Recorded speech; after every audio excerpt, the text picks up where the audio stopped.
She released the muscle and some elections are next week. Okay. Talk about the session. City council? No, we're sticking to state. So you saw more of it, you probably cared to, huh? It's an interesting place. All that fun. And for you to lift budgets. Because they were going to talk about moving out of the primaries, and then based upon, like for the state, based upon the registration, we can certainly find it. Well, they obviously took good care of you. So. Yeah, they did. With my best story because I would nomination in the state senate. Food's pretty good. That helps, doesn't it? Yeah. That was like my favorite band growing up. They were great. Yeah. Yeah. Rocking. Yeah, still rocking. They come out in wheelchairs. They're rocking. No, on Friday night, Def Leppard opened for Journey, and then Saturday night they reversed the order. Saturday was, or Friday was Phoenix. Saturday was Las Vegas. Good afternoon, ladies and gentlemen. I'm going to call to order the regular work session for the City of Sierra Vista for September 11, 2018. Looks like we got everybody here. So we'll go on with the first presentation. It's by Tri-Advocates. And ladies, if you'd come forward and introduce yourselves. Thank you, Mayor. Good afternoon. My name is Julie Reese, and I'm joined by my colleague, Lourdes Pena. Great to be here.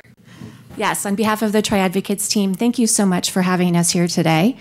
We have been told that we have a total of 20 minutes for this presentation, which asking a government relations consultant to talk for 20 minutes is a bit of a challenge, so we're going to move quickly.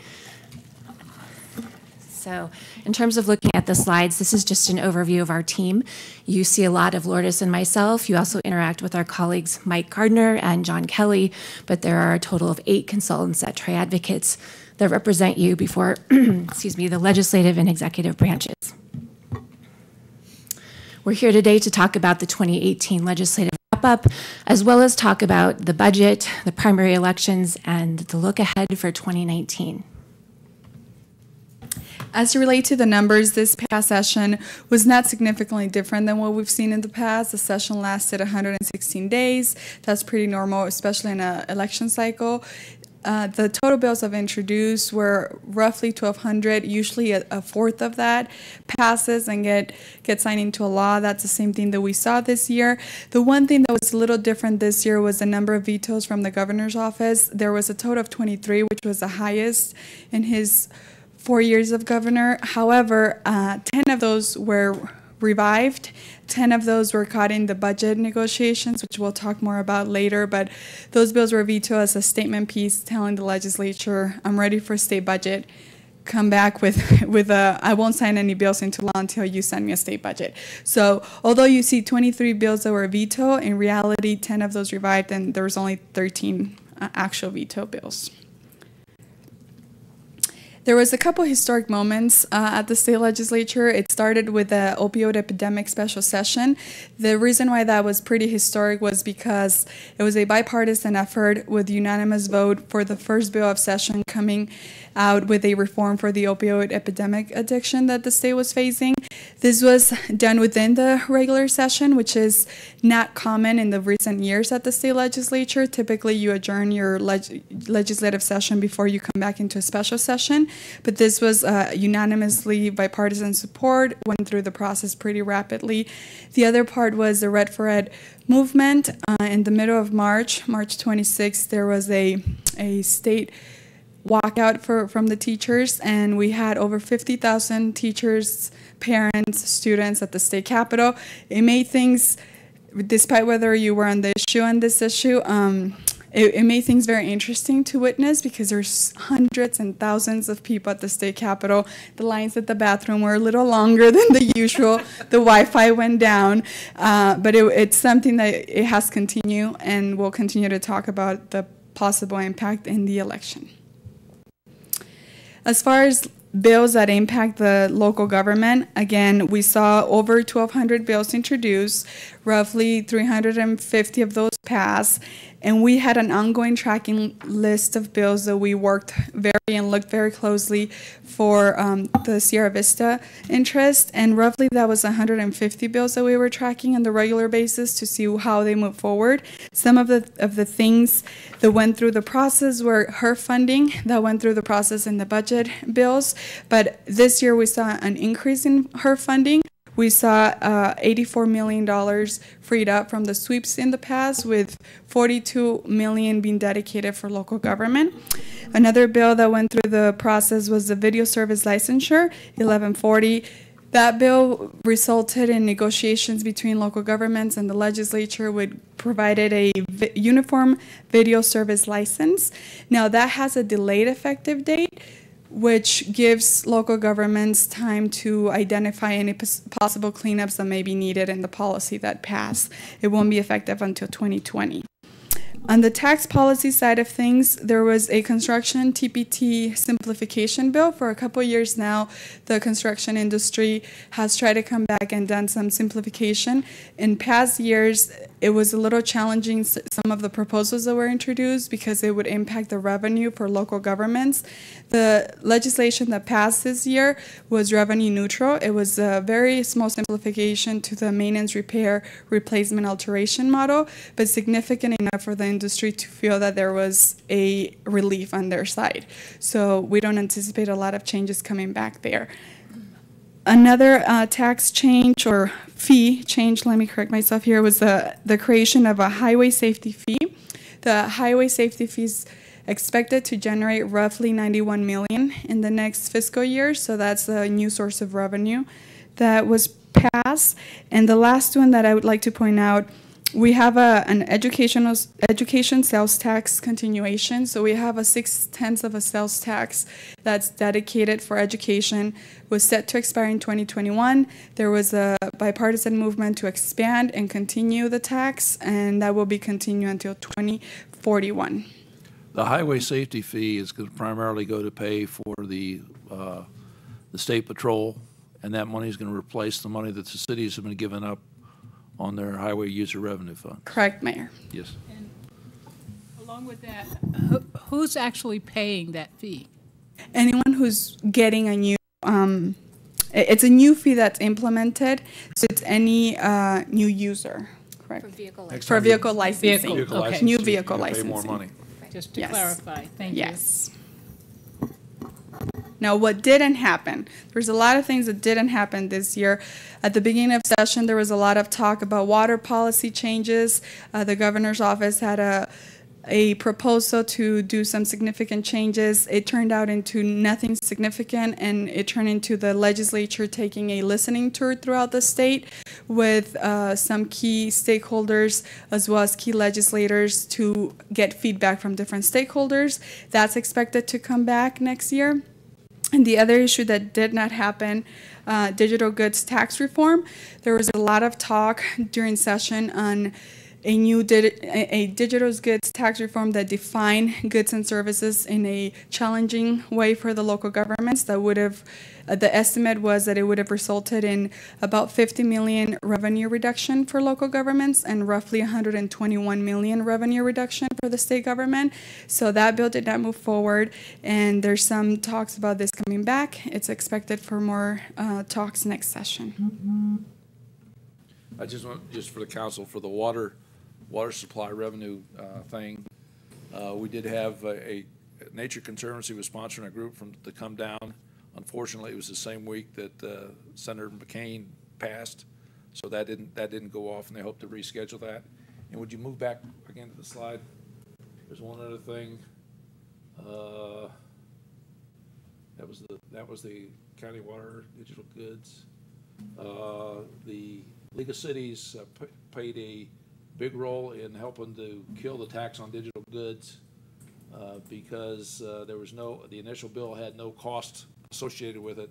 League of Cities went and did the cost and was able to explain to many legislators why this was actually going to cost cities and towns more money than they would save by doing this. So two good things that happened. And the league also drafted a proposal that would have been revenue neutral if there was a need to move forward with. So they were very proactive. Yeah, but it was not accepted. No. As far as the state budget, I think the bigger picture here is there was more spending in state budget this year than in the past, and most of that is due to the focus on K-12 education spending. There was not only education spending for the teacher pay salary that was negotiated towards the end for a 20% increase by 2020, but there was also $100 million spent for capital funding for school buildings. So the number one focus at the state budget was education spending. I think bigger picture is in 3 years from now, the structural balance from the state budget, if we continue to keep the same spending, same level of spending with the same revenue, you would look at a 3 million structural balance in 2021. So it's a bit challenging. Excuse me, when you say we, you talking to us here locally? Excuse me. You said $3 million. Three locally? overall the state structural balance, so statewide, sorry. So this is an exciting time. We're now going to move into an update on the Arizona primary elections. We currently have all of our statewide offices up for election, as well as all 90 seats in the legislature, which includes all 30 legislative districts. So looking at the federal level too, it's extremely exciting because we do have an open seat with Senator Flake's retirement, as well as a temporary replacement for the tragic passing of Senator McCain. With Senator Kyle's appointment, he said that he will serve through the current Congress through January. So with those 2 Senate opportunities as well as 9 congressional districts, there is a hotbed of activity these days. And at the state level, with regard to ballot initiatives, we also have a lot to look forward to on November 6th. There are 6 propositions, starting with Proposition 125. This would provide an adjustment to elected officials and corrections officers' retirement plans. It would move away from the permanent benefit increase and look at a cost of living adjustment. Proposition 126 relates to a preemption that would impact the city of Sierra Vista and all of the other local governments and state government. This is a ballot initiative that was prompted by the realtors that says that no local or state government can impose a new tax on services or increase an existing tax on services. Looking at Proposition 127, this is a ballot initiative related to so-called clean energy. It would require 50% of the energy in Arizona to come from renewable resources by 2030, and nuclear is not defined as renewable. So this would impact all of the utilities providing electricity that are regulated by the Arizona Corporation Commission. Moving on to Prop 305, this relates to school vouchers, and it upholds Senate Bill 1431 that expanded the Empowerment Scholarship Accounts program. Prop 306 would amend the Citizens Clean Election Act, and it would prohibit participating candidates from making direct or indirect payment from the candidate's campaign account to a political party or a private tax-exempt organization that engage in basically electioneering activities. And it would also make the Citizens Clean Election Commission part of the rulemaking process at the state level. So moving on from the primaries, we wanted to talk to you a little bit about the legislative shifts. There is a significant number of folks that are retiring or seeking higher office or switching chambers. So if you tally up, there's actually an even number of Republicans and Democrats who retired this year from either the House or the Senate. But in terms of those seeking higher office, because of the primary results, 3 of those individuals have effectively retired as well because they were unsuccessful. So Senator Farley, Senator Smith, and Senator Miranda have all essentially joined the retirement column on the left. We still have Representative Coleman seeking higher office, Senator Yee, who's hoping to become our next state treasurer, and Senator Hobbs, who won the Democratic nomination to pursue the Secretary of State office. In terms of switching chambers, there are a lot of folks You will notice Sierra Vista's own Senator Gail Griffin in the box on the right, as she's currently running for the Arizona House of Representatives. Representative Drew John was also attempting to make the switch to the Senate chamber, but he was unsuccessful in the primary election. So when you tally up all of this, there are a total of 14 senators who are leaving the body of 30. So almost 50% of the body will be new, and then a total of 19 representatives who are leaving the Arizona House, so about 30% of that body. So a lot of new people who will need to be educated about the issues impacting Sierra Vista and your fellow local governments, and also just get up to speed in terms of the rules and regulations of the body that they're entering. I thought a picture would be more than me explaining it. So I think since March to date, the political climate has been focused on education. The Red for Ed movement is a grassroots movement that's taking over a lot of the focus at the legislative campaign races. With Invest for Ed not being on the ballot, it's unknown what the impact would be in the general election. However, it's something that's freshly in people's minds and candidates running for office. As far as the election overview, we already had the primary election. That was August. We were expecting, obviously, the general election. I don't think anyone has a crystal ball on how that's going to play out. And if they do, they'll probably be, becoming millionaires or something out there. But everything is unknown at this point. But we do know some stats that are somewhat interesting. This year, we had a lot of legislative candidates, over 220 candidates. A lot of them were let me correct myself here. A lot of the candidates' number one issue has been on pro-education, right?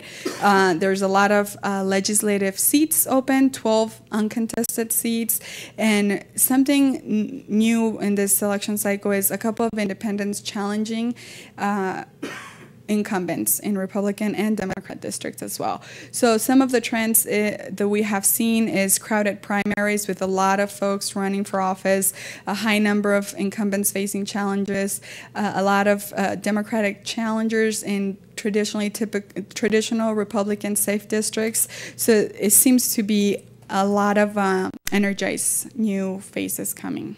And the independent candidates, that independent as in not registered with a party. Correct. Okay, thanks. As it relates to some of the key races for Sierra Vista, obviously the governor's race on a statewide level.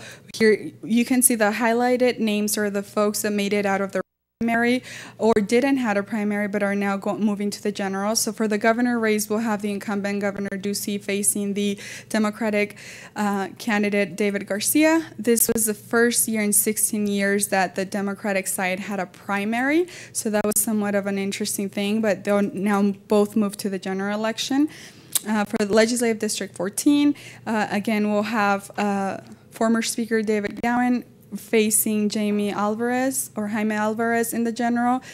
And for the Arizona House of Representatives, one could argue that the incumbents won, given that Senator Griffin was in the Senate, so she's not really definitely not a new face to the legislature. So the incumbents are now moving to face a Democratic challenger in the general. For the U.S. Senate, we have Congresswoman Martha McSally moving to pursue a higher office, facing also Congresswoman Kyrsten Sinema, who are both pursuing higher office. It's unknown, again, how this is all going to play out. Congressional District 2, that's one of those seats that is open based on the move from Congresswoman seeking higher office. So now we'll see Leah Marcus Peterson face Aaron Kirkpatrick. And again, you can see from that CD2 how crowded those primaries were. So Lourdes just mentioned a couple of the federal races already. We've talked about the fact that Senator Kyle has stepped in to take on some key issues at the federal level for us, at least until January. That will be a significant seat to watch going forward in terms of its impact to the city of Sierra Vista. Obviously, Senator Kyle has great understanding of water issues and has been very helpful to the community. So it's an opportunity to work with him, certainly in the near term. Congressional District 1, that seat is currently held by Tom O'Halloran. On the Republican side, Wendy Rogers won the primary, so she'll face off against Congressman O'Halloran. Congressional District 7, the incumbent Ruben Gallego was able to hang on to the Democratic nomination. He does not face a Republican in November. Congressional District 8, this is a seat that was vacated by Trent Franks. Debbie Lesko currently holds the seat, and she was able to win the Republican primary, but she does face a Democratic opponent in November. And then in Congressional District 9, you have Dr. Steve Ferrara facing off against former Phoenix Mayor Greg Stanton in November. So some considerable federal races. I think the vast amount of the dollars are going to be spent on the open flake Senate seat, either in support of Martha McSally or Kirsten Sinema. So that's going to be the highest dollar race that we anticipate. But also looking at CD2 here in Sierra Vista, that is a significant prize that both parties are eyeing with resources. So we anticipate that you will see a lot of political advertising over the next several months. As it relates to the state level, the current incumbent Secretary of State, Michelle Reagan, was actually knocked out in the Republican primary by a political newcomer, Steve Gaynor. In terms of the superintendent of public instruction race, at the time we went to print, the race was still too close to call, but it has since been called for Frank Riggs, who previously served in California in Congress. So he is a former Republican member of Congress. As it relates to Treasurer, Kim Yee is a current member of the state Senate Republican leadership team. And then we saw another incumbent unseated at the Corporation Commission level with the current chairman, Tom Farese, losing his bid in the Republican primary. So very interesting results with some incumbents being knocked out in the primary, which is fairly unusual. In terms of looking ahead at the future of the legislature and who we'll be working with on behalf of the city, the 2018 membership of the House was with a Republican majority, 35 Republicans and 25 Democrats. As we look at our 2019 forecast and the crystal ball, we do anticipate that Republicans will still maintain a majority in the Arizona House, but it is possible that Democrats will pick up 2 seats, so that would result in a 33-27 split. Interestingly enough, as we look at the victors of the Democratic primaries, there will be only one returning Democrat who is white male. It was a very difficult primary for white male Democrats, which is interesting. Looking at the leadership team, there are 3 of 4 members of the Republican leadership that may remain in the House.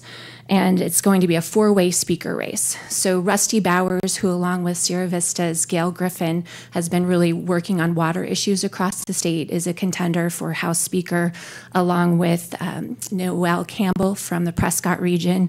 And they're facing off against Mark Fincham from Southern Arizona and Kelly Townsend. So total of four folks, which makes it the most crowded leadership race at this point. Also on the House side, we have Jeff Weniger and Anthony Kern, who are competing to be majority leader. And then as it relates to majority whip, Sierra Vista's own Becky Nutt is in the running for that, but she does face off against Mr. Thorpe and Mr. Cook. So that is a crowded race as well. Looking at the leadership and moving to the Senate side, well, actually, I should talk about the Democrats as well. Randy Freese, or Dr. Freese, is the only Democratic white male who will be returning to that caucus, and he's hoping to retain his leadership post, but he will face off against Quezada, Mr. Quezada, to try to retain. Mr. Bolding. I was jumping ahead to Quezada. Quezada and Mr. Bradley from Southern Arizona are competing to be assistant minority leader. Thank you, Lourdes. And that's on the Senate side that Quezada and Mr. Bradley are facing off. So, and then you have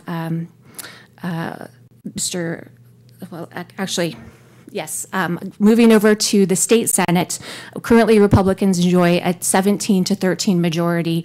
It is possible that Democrats will pick up 2, maybe even 3 seats on the Senate side. So there is the potential of an even split in that body. We have not seen that since Randall Gannett was president. And during those days, our own colleague Mike Gardner was actually chief of staff in the Senate. So we've got some in-house knowledge that we can rely on if the 15-15 split happens. But what we know for sure is that 5 Democrats are not coming back and 9 Republicans are also leaving the Senate. So a lot of opportunity for educating new members. With regard to leadership, it's going to be a completely new Republican team because the current Senate President, Steve Yarbrough, is retiring. The representative from Prescott, or Senator from Prescott, Karen Fann, is attempting to become the Speaker, or President of the Senate, but she is well-versed in water issues.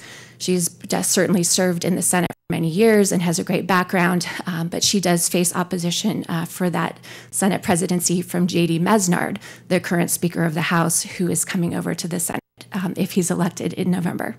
So looking at leadership, 2 of the 4 Democratic members are hoping to maintain in those seats, so they'll have some greater continuity on the Democratic leadership side. And then looking at the competitive districts, this just gives you a sense of where the open seats or the possible loss of Republican members comes from. In particular, there are only 2 districts outside of Maricopa County that are considered competitive, and that's LD6 and LD8. So looking ahead to 2019. So looking ahead, many can argue that it might be a little too soon to see what policies will come out of the legislature, given that the elections have not been finalized.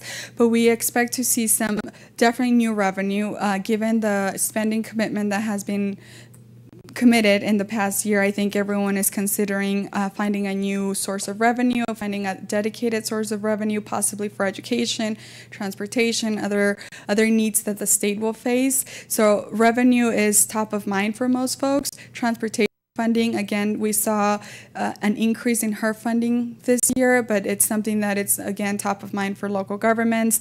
A lot of members that are hoping to be elected are foreseeing to see transportation funding a priority for them, and good governance in general, having the ability to have local control within different bodies of government and the continuity of having a good relationship among county, city, state, good governance policy overall. Other things to consider moving forward, again, we're going to have a lot of new legislators, a lot of new faces, a lot of outreach that will have to be done, and new faces and new opportunities to, like Julie said, re-educate and emphasize the priorities for our local government needs as well. So that's just some of the top things to look, and affordable housing. Yes, we also wanted to mention the Lower Colorado Drought Contingency Plan. We do anticipate that there will be some significant water legislation that's introduced in January. There's currently a steering committee that's co-chaired by the Department of Water Resources and CAP. They're bringing together interests from across the state to consider the drought contingency plan and to potentially come up with some recommendations for the legislature. So that will definitely be on the agenda for 2019 as well. Lourdes mentioned affordable housing and specifically workforce housing and the potential for the development of a state tax credit that would incentivize the development of more workforce housing across the state of Arizona. And then finally, with regard to transportation funding, Lourdes obviously spoke to HERF. I also wanted to mention that during the last session, there was an aviation caucus that was created within the body, and we do anticipate that that caucus will continue to convene. Noel Campbell is one of the co-chairs of that caucus. He's seeking leadership and will hopefully bring some much needed attention in terms of aviation infrastructure as well as transportation infrastructure more broadly. And that's all we have. So any questions you may have, we're open Questions, for folks? questions. Yes, ma'am. I just have one. I imagine there's an anticipation that the leadership of the different committees is going to change. So you have no ideas related to what's going to happen there? So typically the way that would work out is right after the general election, the day after. So oftentimes the votes are not even finalized, but the day after the general election, legislators go up to the Capitol, they meet, they have a vote for the leadership. Now the leadership teams, whoever becomes victories and the races, the leadership teams will decide who the chairmen will be and chairwomen for different committees. Those assignments are not public until a couple weeks later, right before the beginning of session. But a lot of things can be expected for people who currently have chairmanships to possibly retain them. But it all really depends on the makeup of the legislature as well as the leadership teams. Thank you. And specifically, Mayor and Councilwoman, looking at the history of like the 15-15 split in the Senate, when that occurred, there was actually a Republican president, but with committees, there were co-chairs. So both Republicans and Democrats who reached consensus in terms of bills that would be heard. Can you go back one slide just so I make sure I get the terminology correct? Thank you. On the online sales taxation, can you just talk about what you think might happen and what that might look like? I'm not going to hold you to it. I just want to know your opinions. Mayor and Councilwoman, we'll both jump in on this one. That is literally a millions of dollars question, right? In terms of collection of the new revenue, I think the education interests are very interested in how that could be beneficial to them. I know from a cities and towns perspective, there is a strong interest in terms of having that local share of the money come back to the community. It's more than a strong interest right now. And then we talked about this at the League of Cities. Right now, it is a sales tax, and that is under the Uniform Cities Tax Code. That belongs to the cities, or at least there's the city portion, the county portion belongs to the counties, and the state portion belongs to the state. And one of the things that they need to make sure, the League of Cities needs to help us to make sure is the state part, they can spend that on education or whatever they want to do, but the city and county part still needs to come to the cities and counties. And that's what we need to continue to push for. And is that what's going to be in question, is where the taxation goes? It's not a matter of how it will be taxed. The question is how are they going to change the current law? Yeah. And that's the thing that we have to prevent. It's really defining what a good and a service is and how that's going to be taxed. So that's a key policy change. Right. But then if it's a sales, if it's a sales tax, whether it's right now the cities feel if it's a sales tax, we get it. Whether it's a service being taxed or sales tax, or whether it's a item being taxed, it's part of the Uniform City Tax Code. So the state would have to change that, and you're going to have a battle royale with the cities and the counties if that happens. Thank you, Mayor. And there is, the argument to be made for consistency, absolutely. And some people would argue it would have been nice to have that money all along so we could do things like pave roads, so those trucks can actually deliver stuff. Yeah. Agreed. Thank you. Thank you, Council. Okay. Thank you, ladies. We appreciate you coming down and seeing us. Don't make yourself strangers. And we talk to you. I know we talk to you on a regular basis. And this brings up the question is, when do we need to start talking about our legislative program for next year? So Chuck, you need to come back to us and tell us when that's going to be.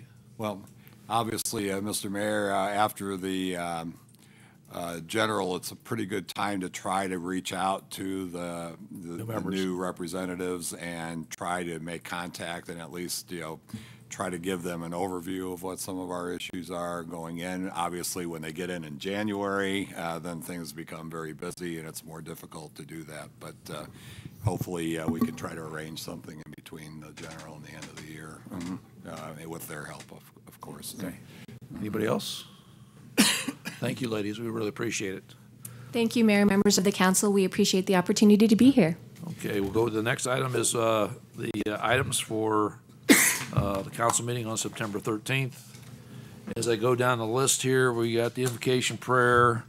We got an award to give out for distinguished service for 20 years for one of our council members. Who could that be? City manager's report, the consent agenda. Are there any items on the consent agenda that there are questions or issues that need to be addressed on the consent agenda items? We got item 2.1 is the approval of the minutes, so we're basically asking for any additions, corrections, etc. And item 2.2 is the acceptance of public improvements at the Chaparral Village Phase 6 subdivision. It's basically saying we'll accept the improvements for the roads and all the other stuff when that Chaparral, division. Okay. Doesn't come to us until they're completed. Okay, public hearing items. We have resolution, item number 3 is a liquor license application. And I know you're just chomping at the bit. I know I don't get to talk to you guys that often anymore. Yes, this is a restaurant, a Series 12 restaurant license for one of the new businesses in the new building in front of Target, Mod Pizza. The public hearing was posted at or near the facility as best we could, and no comments have been received from the public, pro or con. The police department has done their background check, and if approved Thursday night, it will be returned to the state for final action and issuance. Okay, so that's Mod Pizza in front of Target. Mm-hmm. We got any other documents that say what else is going in there yet, there, Matt? Because I get badgered by the public on a regular basis. Nothing official. Nothing Mayor. official. Okay, all right. Any other questions for Jill on this item? Seeing none, we'll go to item number 4, which is a change of agent. Jill? Mayor Mueller, members of council, this is housekeeping for a liquor license item. There's an agent and acquisition of control. It's just a corporate switch around of ownership, but the state does require that it be a public hearing and that the public hearing be posted, so a resolution is required. The police department has done their background check. There has been no comments, pro or con, and again, if approved on Thursday night, it will be returned to the state with a recommendation of approval. Questions for Jill on this item? Nope. Okay. We'll move on to item number 5, which is the final CDGB annual performance report. Matt? Thanks for saying that. We use the acronym CAPER, and what it refers to is the annual performance report on last year's CDBG projects and activities. Is due 90 days at the end of the grantee's program year, which in our case was June 30th. So we're looking to submit this report by the end of this month. The city is required to hold a public hearing, provide 15-day public comment period. We advertised in the Sierra Vista Herald, posted the announcement on the city's website, and posted the city facilities. No comments have been received to date. Excuse me. The city expended $230,788 during the program year. Approximately $135,000 went to the solar streetlight project, $49,000 to emergency home repairs, $2,000 was spent for a percolation test and in-house design of the Timothy Park stormwater basin. $15,000 went to the after-school program scholarships at the Boys and Girls Club, and $29,000 for program administration. The city estimates the 35 streetlights assisted 1,445 persons based on census data. 9 applications for emergency home repairs were funded, with 7 being completed during the 17 program year. The after-school program scholarships benefited 35 at-risk youth residing in very low-income households. We completed the environmental review record for Timothy Lane Park and the Fried Town site right-of-way improvements involving the repaving and installing a curb along the alleyway between North and 1st and 2nd Streets, curb gutter and sidewalk along the west side of North 5th Street, south of Denman Avenue. The city engineers are in the process of preparing design and construction documents for procurement to go out to bid in January, with the project to be completed no later than June 30th of next year. And with that, I'll answer any questions. Well, the first question I got is based on the report, are there, for that year, that's what I'm assuming it's that year. Looking back 1 year, yeah, looking back 1 year, what else, what is pending as far, what has been spent and what is pending? Yeah, there was a table that showed available resource and what was expended. I believe the available resources was about $530,000. What was expended was $230,000. So what remains to be done are the infrastructure projects I referred to that are in the design phase right now. So that's when they will be completed, because I know you said by June 30th of next year. And that meets the real question is that meets the standards established by the grant. Yes, we have 2 years to complete the project. All right. Excuse me. Thank you, Matt. I'm curious about the percolation project and what were the results and what will happen next? Yeah, what we, Mr. Mayor, Councilmember Calhoun, what we learned is that Timothy Park has a clayey soil. So what that means is that the volume has to be a little bit larger than we originally anticipated, so the cost will be a little bit higher. And engineering's working through those challenges right now. It doesn't constitute good construction fill dirt, so the value to excavate and remove is a little bit higher. So those are the variables that we're working through right now in the design phase, and we hope to have a cost-affordable plan. We will have a cost-affordable plan by the end of this year that we will put out to bid. Thank you. Okay. Yeah. Any other questions for Matt? No. Thanks, Matt. Text amendment to City Code of Ordinances, Reference Commissions, item number 6. Who's going to do this one? Jeff? Thank you, Mr. Mayor, members of council. According to City Code Chapter 36, the Planning and Zoning Commission is required to meet on the first and third Tuesdays of every month. Staff is recommending amendments to this requirement to provide that commission meetings take place on an as-needed basis or as called by the chair. The reason for this change is because over the past few years, meetings have been chronically canceled due to lack of business. Further, there has been occasional conflicts with the commission meetings and city council work sessions on certain Tuesdays. Therefore, the proposed language provides staff with scheduling flexibility. In order to notify the public of future commission meetings, the city will advertise meetings on the website, newspapers, mailings, and signage as may be required by law. The Planning and Zoning Commission will consider this proposed amendment at their meeting on July 17th and recommended the change be made. That does conclude staff's report. Questions for, one thing I'll add is they requested that we transmit to them a copy of the council executive report, which provides a good update, comprehensive update of our departmental activities in lieu of meeting to discuss, development applications that are going through the process. They didn't ask for the city manager to come to every meeting to explain it to them? I think it's written such a way they can understand it. Okay. Yeah. All right. Yeah, I'll just add to that. Their primary concern seemed to be communication, and so they did want to meet for the sake of meeting, and I 100% agreed with that. And so that was the solution. Sorry, that came forward to them was the executive report, the portion of that, especially with community development. They wanted to be able to, just like we do, know when somebody comes and says, hey, you're on planning and zoning, what's going in front of Target. They want to be able to know that and be knowledgeable. So they were perfectly fine. I think it was unanimous that they agreed to this. Okay. Anybody else? Thank you, guys. Next, we go up to resolution number 7, donation Crown Vics for the Southeast Arizona. What do we call it? Law Enforcement Training Committee. Who's going to do that one, Chuck? Adam's got it. Adam, all right. Thank you, Mr. Mayor, members of council.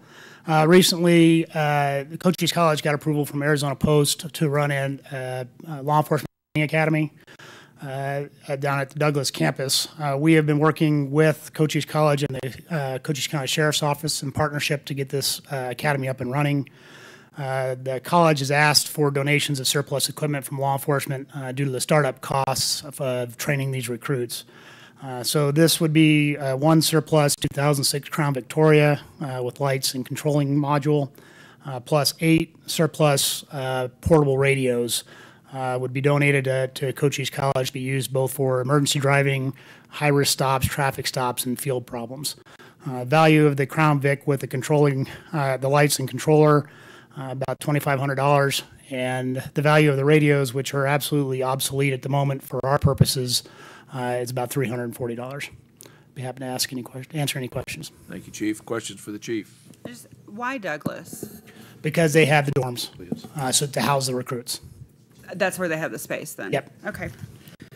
Great. And Ma'am? And Adam, are there other things that are going to be needed, or is this going to pretty much kind of right round it now, out? both the Sierra Vista Police Department and the Cochise County Sheriff's Office Any equipment, training equipment that we can use during the academy, we would lend out to them and get back during the process. So as an example would be some of our defensive tactics suits and stuff like that. We're not ready to dispose of them, but they are useful. We'll use them to train the recruits and bring them back as part of the agency. So That's great. And when they're completed with this program, is that the same as if they had gone to Phoenix to That's do? the same as the Tucson Police Academy and everything else. This academy will save us significantly due to the recent fees that the academies are going to be charging statewide. Cochise College's fees will be dramatically reduced for all agencies across the state comparatively. So the cost is less too. Yes, it will be. And how will we use the savings? Does that stay in PD? We hadn't ever budgeted for the increase because we got the notice about the academy's increase after our budget was created. So at this point, we didn't have any of those fees budgeted for it. Okay. So, thank you. Okay. Anything else for the chief? Thank you, sir. We now move on to item number 8, which is the filing of applications of Federal Transportation Administration. Ms. Lazar. Mr. Mayor, members of council, this agenda item goes hand in hand with one approved by council in May, which authorized the city attorney to file Federal Transit Administration grant applications on behalf of the city. The FTA recently provided updated language to the city for this year's grant application. In short, the updated language now grants signatory authority to both the city attorney and the Public Works Operations Manager. Both parties have traditionally signed the grant application, so the updated language is an administrative rather than a procedural change. Be happy to answer any questions. Questions? All right, Sharon, you did that one very well. Next item is item number 9. Highway User Revenue Funds Design and Construct. And again, Sharon Flassar. This one's a little longer. Okay. Mr. Mayor, members of council, this agenda item would establish an intergovernmental agreement with the Arizona Department of Transportation to provide funding for the planned improvements along Fry and North Garden. A conceptual design was completed through the SVMPO a few years ago, but there was no dedicated funding at that time to move the project forward to final design or construction. However, ADOT recently reinitiated what is known as the HERF Exchange program. The HERF Exchange gives local governments the opportunity to exchange hard-to-use federal dollars for state money. In short, the HERF Exchange program takes money which already would have been allocated to the city for transportation projects and makes it usable for a wider range of projects with less strings attached. The Fry and North Garden project meets the program criteria and was also prioritized by council during its strategic planning process. Under this IGA, design would take place during fiscal year 19, and the first phase of construction would commence in fiscal year 20.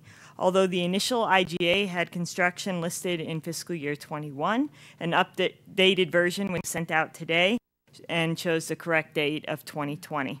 Future phases of the project would be contingent on available funding.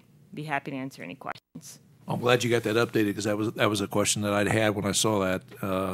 So we're talking earliest construction would be fall of 19 calendar correct. year. That's correct. Okay, so that's back on what I originally was told. So I appreciate you checking with them. Any other questions, discussions? Thank you, Sharon. A long time coming. And we got item number 10. Yes, ma'am. Excuse me. To clarify an issue for me, is there any connection to this and North Garden Avenue, the funds that were moved? That's exactly what we're talking about. Is we're actually going to have the money's going to be authorized. Well, actually, the money's already authorized, but we're going to have the state provide us the money rather than the feds. Well, actually, it's a money swap. Right. Bottom line is, as Sharon explained, with the state we have more options and we can do more things with it, and we can get more bang for our buck, so to speak. But that's exactly what we're talking about. We're talking about the North Garden Fry, and it's probably going to the end of Carmichael. Okay, on Fry. The design concept is the only thing that's been done. and we talked design concept with the folks on North Garden. We do, once we get a design done, we need to go back and talk to them as well as talk to the property owners on Fry to make sure we're not interfering with garbage pickup, deliveries, access. I mean, there's a whole series of things that we don't want to eliminate right away. You know, we don't want to eliminate their ability to still do business, but still trying to dress up the area and make it pedestrian friendly. Okay. The other, well, it sort of does. I have a follow-up, but Chuck maybe has something to. Yeah, Mr. Mayor, Councilmember Calhoun, clearly with this agreement that we've been waiting for, as the mayor mentioned, for quite some time, there will be over $2 million available for construction in fiscal year 1920. The money has already been set aside for design. So the design for construction documents will include the entirety of Fry and North Garden. We anticipate ultimately that the Fry portion of this project will be the more costly, obviously, of the two portions of the project. So we'll probably end up recommending that this source of funding be dedicated to the Fry portion so we can get more done along Fry. We have the potential of using CDBG funds and other potential revenue sources since it's anticipated that the garden portion will be the, by far the least expensive of the two legs. So the plan is now to use both sources of funds. What we were trying to do was bring other sources of funding to bear, particularly on the garden portion. But there's this area that I still have some confusion about, and I need a little help with, and that is when we took money from North Garden, planned money for North Garden Avenue, and used it on Coronado because the housing wasn't going to be built, which in the past had meant impact fees for the road. Right? Well, basically what happened at that time, we had $600,000 budgeted for North Garden improvements, and that was coming out of the Capital Improvements Fund at the time. The problem we ran into on Coronado was the fact that the bid prices were going up rather dramatically, and we had a difficult time bringing that project in under budget. So at that time we met and council determined that the Coronado project and the Avenida Cochise project at the time were priorities over North Garden. So those projects were then completed, and of course the money was used from the Capital Improvements Fund for that. So it kind of left North Garden still hanging out there. So we are working to figure out how we can pay for that portion, but it'll be important to get the design done so we can get bids, maybe put that in as a bid alternate in order to let us know how much that's going to cost when we begin this project. By the way, we're also meeting internally and starting the public relations portion, so we're working with staff to develop how we'll proceed with this in terms of our interaction with the public. I think that's Okay. Thank you. Thank you, Mayor. What's the backup plan if it comes out that the consensus of public is they don't want to do the lane narrowing? Backup plan? Sure. Well, we'll have to develop other options. This type of money is, of course, we've been waiting a long time to get. It is a substantial amount of money. We cannot use the money for maintenance projects, so some other new construction project would have to be identified, and in order for us to use the money, we don't want to risk losing it. I'm going to jump in here, Chuck. When we talk lane narrowing, standard lane is either 14 or 12, if I remember correct. There's at least 5 lanes across there. When we talk lane narrowing, we could still have 5 lanes if we take two feet off of all the 14 lanes that are already there, and that doesn't include the 1.5 foot on the gutter and curb. So we could come up with 5 lanes and still have an additional 6 foot on either the north side or the south side. So there's options. In terms of design, yes. Narrowing doesn't necessarily mean that we're going to eliminate 2 lanes or we're going to eliminate the center lane or whatever. there are other ways to do that, and that has to be part of the discussion during the design process. Well, in terms of design, yes, obviously there are options for how we would do that.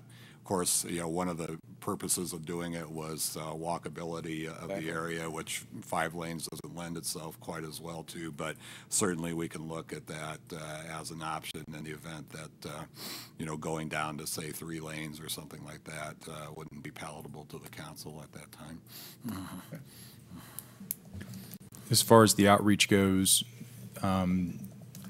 what is the strategy for the outreach? And secondarily, has anybody from staff, as they've approached these business owners, indicated one way or the other that this is a done deal? Absolutely not. We've reiterated that over and over again here at these meetings. Perfect. All right. Thank you much. Yeah, it's hard to account for perceptions. Okay, anything else on this item? Any other further discussion? All right, we'll move on to item 10. Ms. Wilson. Thank you, Mr. Mayor, members of council.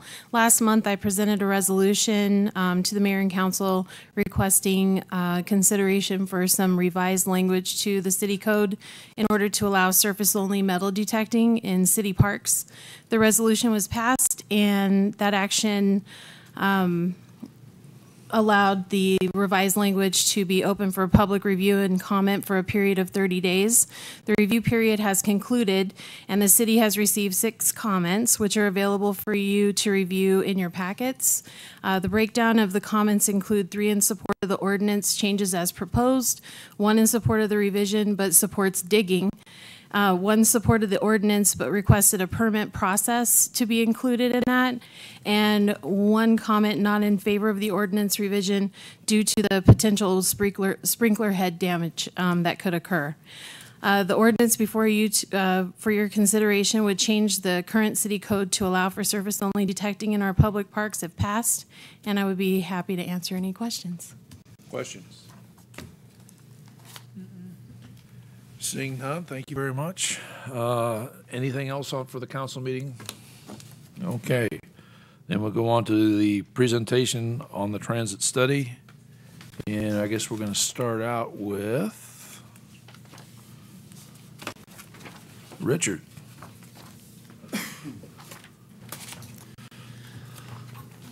Thank you, Mr. Mayor and members of the council. I'm here this afternoon to give you an update on the status of our response to the council strategic objective regarding the transit system. We have been working since a year ago getting this project addressed, and we wanted to let you know that the council's objective did read to improve the efficiency of Vista Transit and to focus service on those who need access to public transportation. When we took this project on, we did break that objective into 2 separate tasks so that we could assure we were working to make it efficient and to continue to provide access to those who need it. We tried to make sure that both sides of that were addressed. Sometimes they won't work in harmony. If we try to be more cost efficient, sometimes that does reduce service levels. So we're trying to find that balance where we could do both, become more efficient and provide the level of service that our riders need. The options that we looked at were to increase fares. Fares have not been addressed for 10 years. The fares, when we did look at our fares compared to peer agencies, we found that we were currently around the median, so there was room for adjustment within our fare system. That was looked at a way to increase revenues, which would also allow us to continue or increase service levels. Go ahead. Yeah, Mr. Kerr, just to back up just a second, council's strategic objective, maybe somebody on council can define it. We say to improve the efficiency of Vista Transit. Specifically, what are we looking to make more efficient? What specifically are we trying to change? Is it the cost of the system? Is it the amount of riders we get out? Is it the amount of buses we move through the system? What exactly are we working I think it's all of the above. Yeah, I don't think we specified. This is, the way I see this as being this is what we would like staff to focus on, and so now they're coming back to us with options, and we can see what we can do. Well, to me, the way I this is, it really should be primarily cost efficiency. The first phase. Well, we may not have, but to me, I'm just saying that's the way I Mr. read Mayor, it. I think Chuck? as Mr. Kerr goes on, you're going to see that we're probably looking at all the things Mr. Mount, was asking about. Because apologize. Thank you. I don't think any one thing is going to be, have huge dramatic, impact. So we have to look at all facets of the service in order to make an impact. I'll hold on my questions. I agree. We did, I will back up a little bit. Prior to adopting or addressing the strategic objective, there were some steps that were taken previously that addressed not only financial efficiencies, but also staffing, our hours, and also some of the routes. Some of the underperforming routes were consolidated into one to save a bus and a driver. So there were some efficiencies that we did address. And through this council strategic objective, we looked even deeper to see if we could be financially efficient as well as operationally efficient. We know that efficiency does sometimes mean financial efficiency, but we also did look at operational and staffing efficiencies also. So that was one of the areas that we looked at was, are our fees in line? Are we charging for the services that we're providing? And are we getting enough revenue generated to support our operations?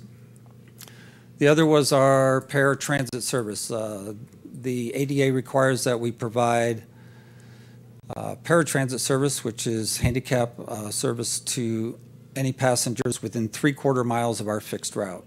Currently, Sierra Vista Transit offers that service to the city limits, which in some areas does extend beyond that 3/4 mile. We said, what if we reduced only to what is mandated? Would that be some efficiencies financially? Would that reduce our operating costs? Could we reduce some staff time if we didn't go beyond that level?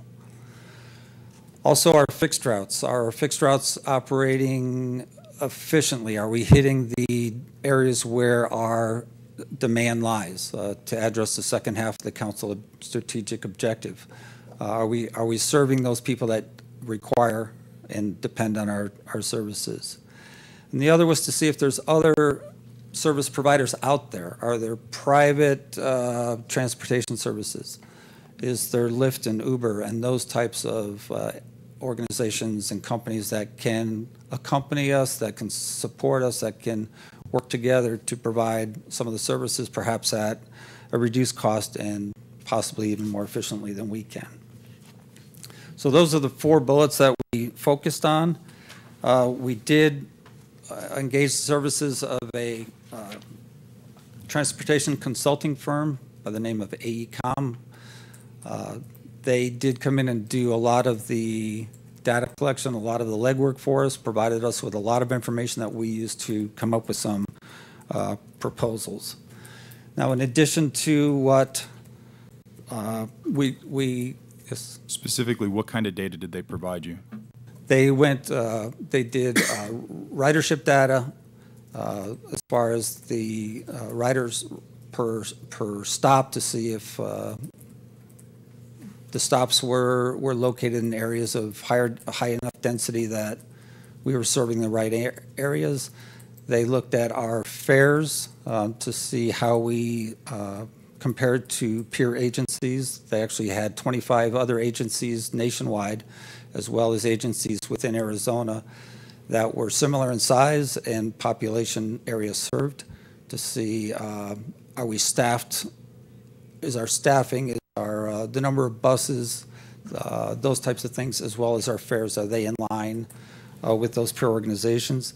They looked at the vehicles that we're using. Are they correct sized for our organization? Is there technology out there that we're not using? There was GPS tracking that, especially with our paratransit services, routing software, routing programs that instead of perhaps bouncing around. Right now we use an Excel spreadsheet that's manually updated by staff trying to coordinate those Transit stops. There's programs that do that more efficiently for us. Obviously, there's money involved with all of that, so we know that there's opportunities out there to be more efficient, but there's capital costs to get to that point. So because they are a national transit-focused agency, they were able to bring in some concepts and explore some areas that we would not be able to do so internally with staff. So they did provide that. The funding for that study was provided by our Metropolitan Planning Organization. They do have grant money available for transit studies, so that study money did come from them. Thank you. In addition to what we discovered with our consultant and staff study, we did have what's called the triennial review from the Federal Transit Administration. As the name indicates, they come by about every 3 years, and they do an assessment of a lot of the compliance issues that we have with our operations. Are we doing things according to their regulations? And one of the findings that came up was that we did not offer a half-price fare for some of our passengers. We're required to offer a reduced fare for seniors, for handicapped individuals, and we were not doing that. So they mandated that by October 18th, we submit to them a plan and schedule for implementing the half fare program. So we do have that. Staff has been working to develop that recommendation, to develop that half fare program. I have a question, though. So I'm looking back at the transit study from the MPO. Is this what you're citing, or is this a different study? This would be from the FTA, yes. So it says on question 6, what, if any, discounted fares did you use? And it has 15%, excuse me, I got my hard copy down in my car, but we have discounted fare types: senior, disabled, military, student, and none. So I'm confused as to when you say, or when we say we don't have a discounted fares. I guess I'll clarify. We do have a discounted fare, but it's not 50% of the standard fare, and that's an FTA requirement that it has to be half of the standard fare. Our standard fare was $1.25. Our reduced fare was 75 cents. So it wasn't at 50%. So the FTA said we needed to modify our fare system so that that was compliant. And obviously that would mean increasing our standard fare, decreasing our reduced fare, or both. And who would qualify for the reduced 50% fare? That would be our seniors and disabled are required. We also offer that to students, although it's not required. I guess then it brings me back down to what was the discounted fare before, when we listed out in 2017 that we had senior, disabled, military, and student? The discounted fare was 75 cents as it is now. And the standard fare was $1.25. So we didn't meet that 50% of standard. So we're off by 10 cents. 62.5 cents would be the 50% fare. So our options were to reduce the reduced fare to 62.5 cents or less, to increase our standard fare to, say, $1.50 and keep the reduced fare at 75, or raise both the fares and maintain that 50% difference. Tracking. Thank you. Thank you. So the FDA did note that by October 18th, we need to let them know what we plan to do, and by December 31st, we need to implement that modified schedule. So that is the main focus of my presentation this evening, is to say we do have a timeline that we need to meet to comply with the FTA findings, and I have some recommendations that we'd like to pursue on the fare schedule. So just to illustrate where we are, this graph was generated by the consultant AECOM, and at the bottom, if you can read it, it shows the transit agencies that were used as comparable to Vista Transit. They were comparable in size, or they served a population that was similar in size to the Sierra Vista. And as you can see, Vista Transit is currently near the the median of the fares, both in the standard fare, in the reduced fare, and in the paratransit fare. So increasing the fares in any or all of those categories would not put us as an outlier either way. We would still be fairly close. So right now, our standard fare, which is the middle line on the graph, we're at $1.25. If the recommendation is to raise that to $1.50, you can see that that still aligns with quite a few of the systems that were compared and does not approach the high. The same with the paratransit, the top line. If that's currently at $2, if that was increased to $3, that would still be at the higher end, but not outside the range of the agencies that were evaluated. And the proposal is to keep the reduced fare at 75 cents. So we would still remain very competitive in that area. So these are the systems that were evaluated. And it gave us a feel as to, are our fares correct? Are we within range? And the answer is yes, we are. And even if we did raise, we would still not be too far out of range. Richard, this isn't directed to you. I'm fundamentally confused as to what discussion we're having right now, because the point of this, according to the start here, is about efficiency options, and we haven't really identified efficiency. And so the nature of efficiency, not to get too luxury here, we set a standard, it's effective, yes or no, we meet it, and efficiency is all the work that we have to do in order to use resources or not use resources in order to meet that standard. It's kind of how they work. And we can't be efficient in everything, so there's trade-offs. So I guess I'm trying to figure out exactly what we're being efficient in. But here's my bigger concern. We kind of skipped right through efficiency and we got down to this discussion about fares, which has, in my opinion, not much to do about efficiency, and it has to do with us fixing a regulatory requirement that the FTA says that we have to have a rate plan that we didn't have.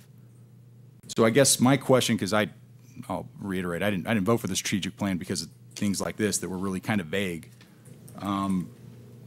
If we fix these rates, we check off the mark for the FTA piece, but I'm still confused as to what we're efficiency or what efficiencies we're putting into place.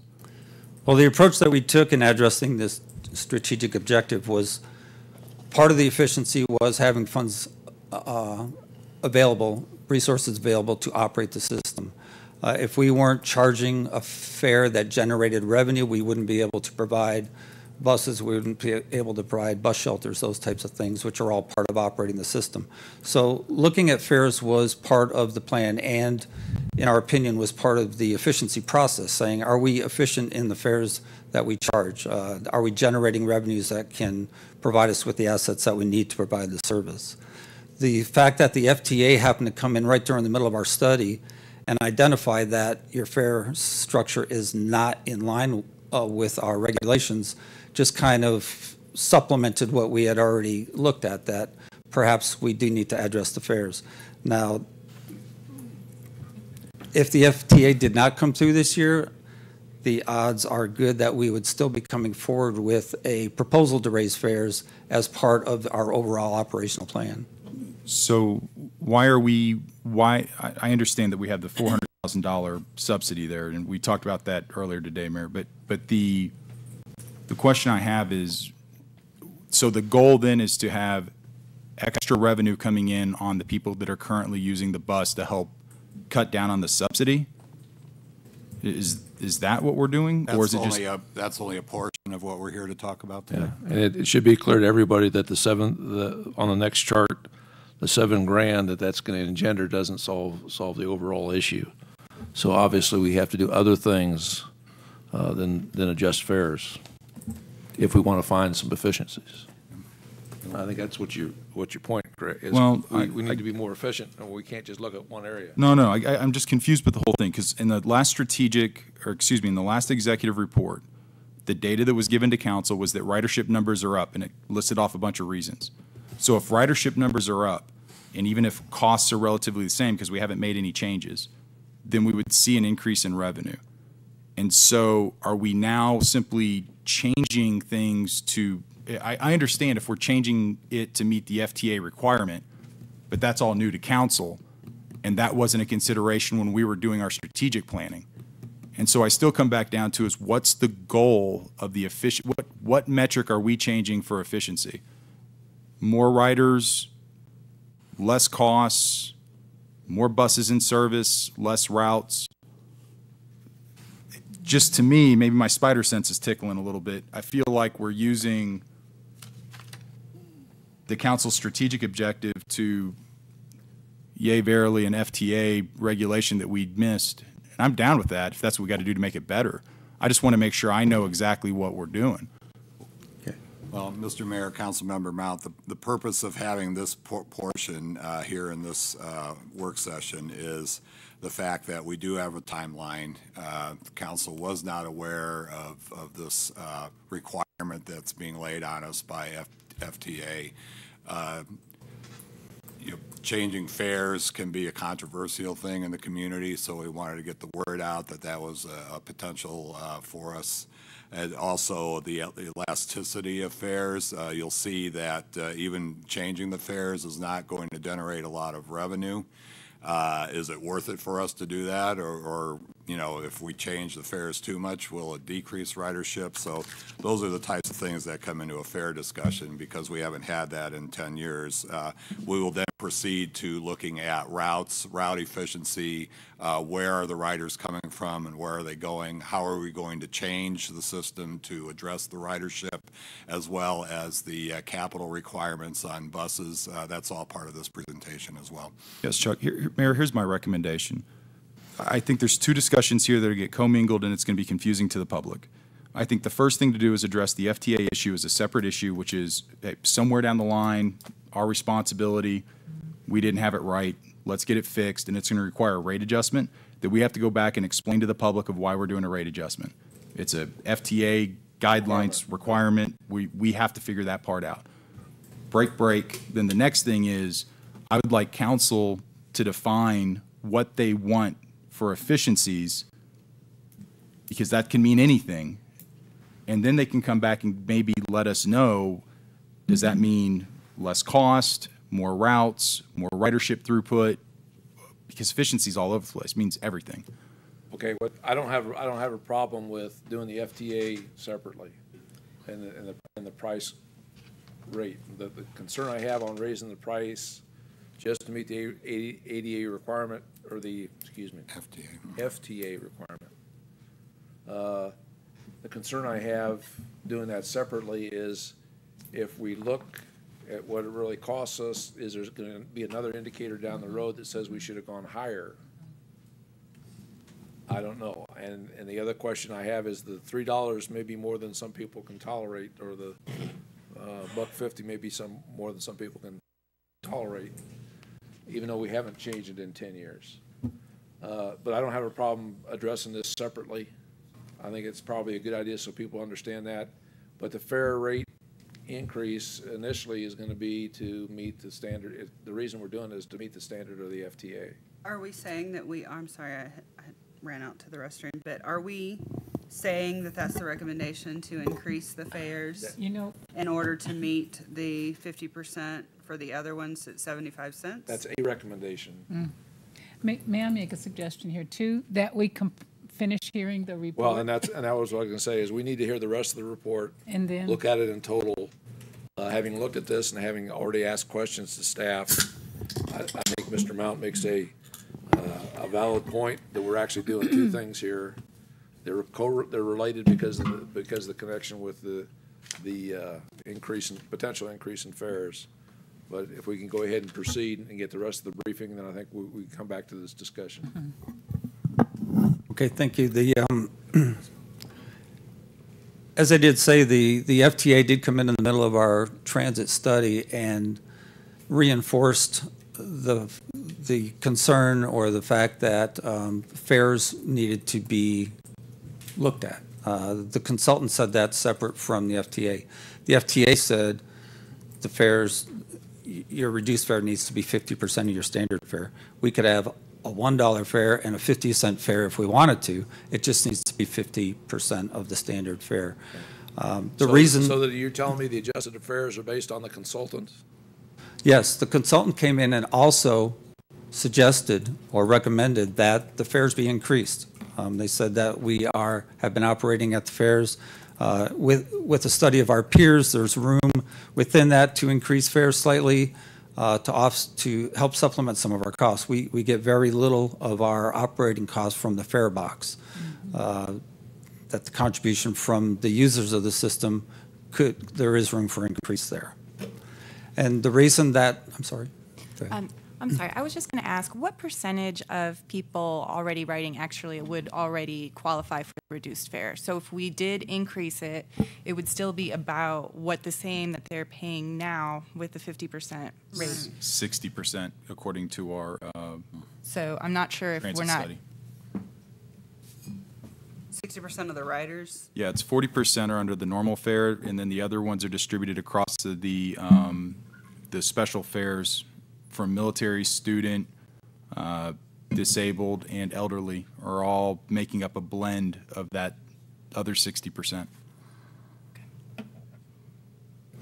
And that was part of the recommendation from the consultant, said because the reduced fare riders are more sensitive to price changes, that fare remain the same, that we don't adjust that, but that the standard fare be increased from $1.25 to $1.50.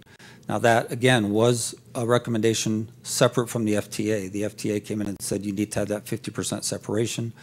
The 75 cent and $1.50 fit into that parameter, so that was the recommendation that we were proposing. While we're talking about fares, only 2 of the 4 categories that you mentioned are part of the FTA requirement of half price, right? The elderly and those with handicaps. The other 2, students and the military, they're not part of the FTA requirement. Is that correct? That's correct. Those are fares, those are reduced fares that we offer, but are not required. So of the 60% of riders who are getting reduced rates currently, it includes all 4 categories? That's correct. Okay. That's correct. Thank you. And it's roughly 25% are military and student. Okay. Now, I got a question. You made a comment that you said that the preponderance of money collected is not done at the fare box? That's correct. I think we're about 14%, or is it less than that, Mike, of our fare box recovery? Okay. Well, fare box recovery is around 15%. 15. What fare box recovery is the amount of your total operating costs that cover the fare box. Okay.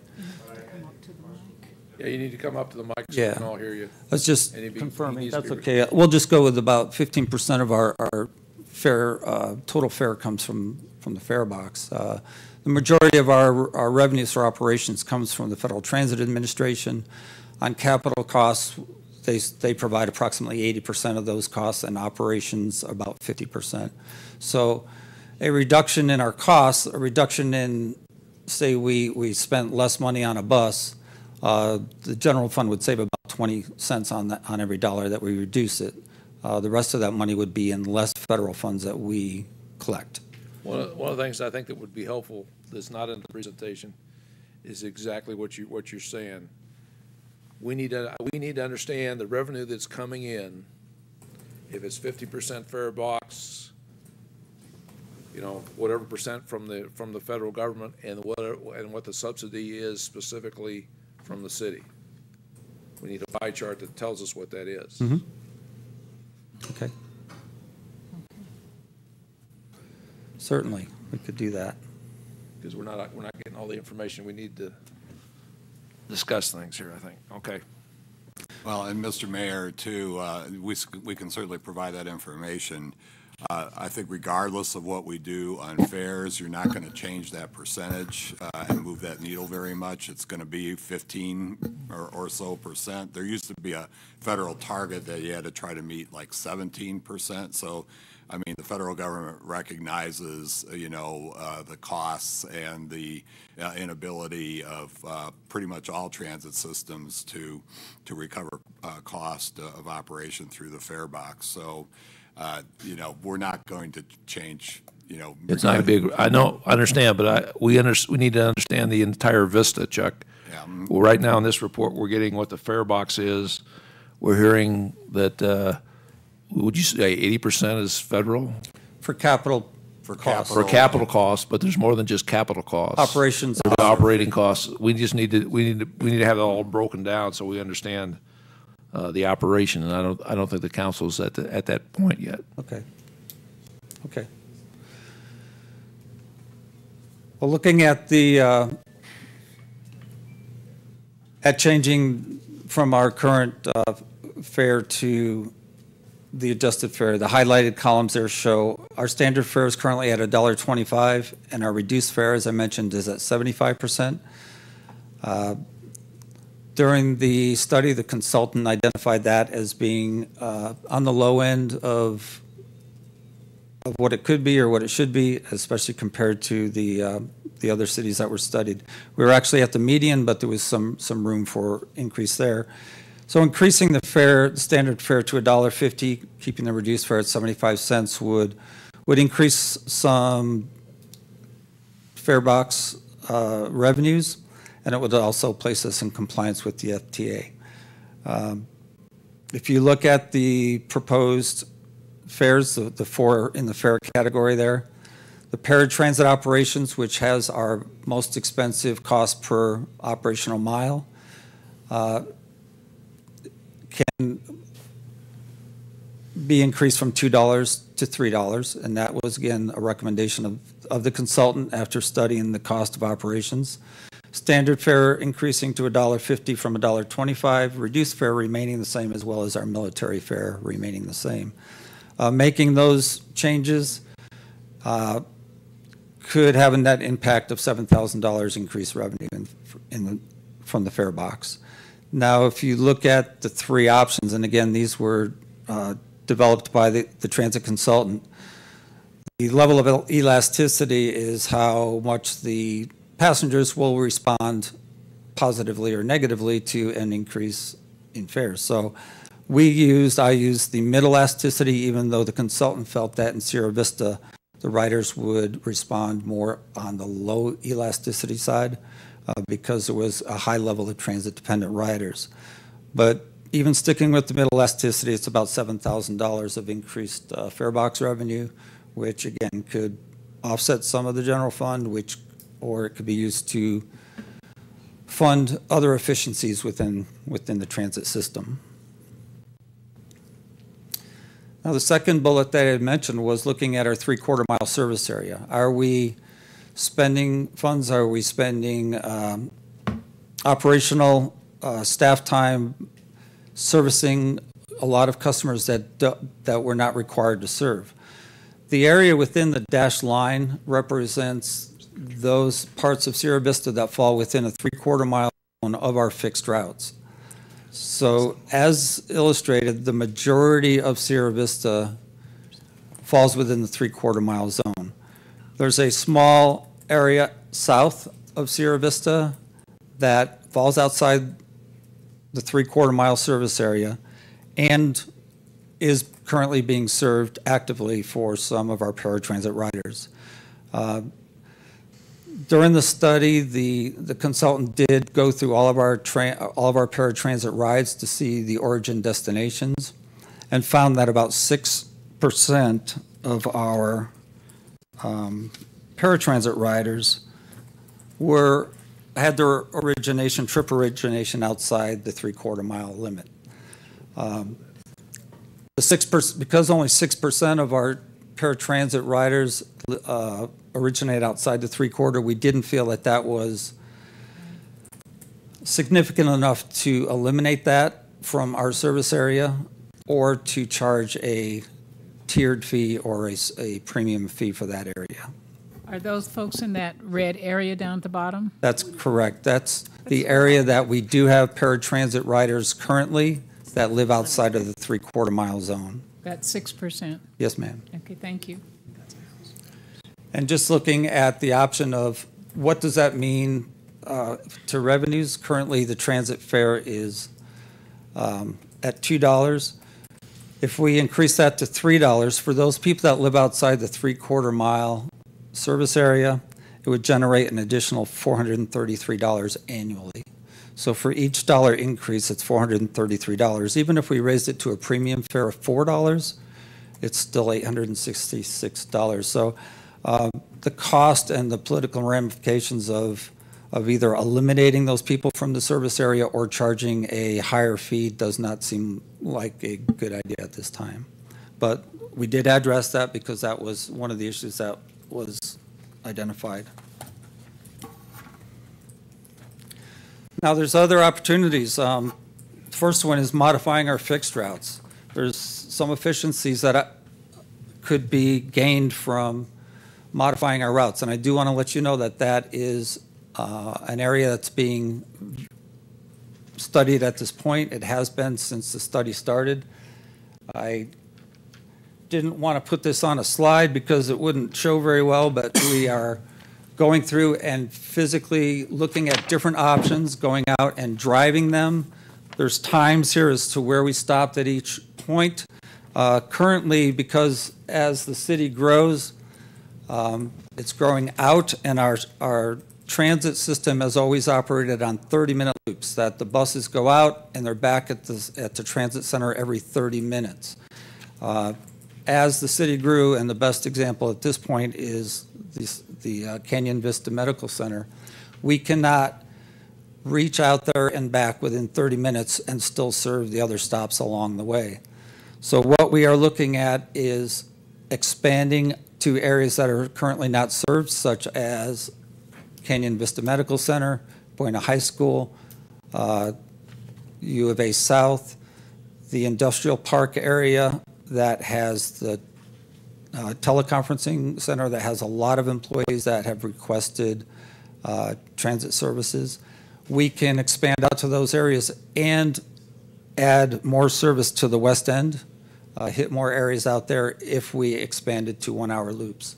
So we're looking at that as an option.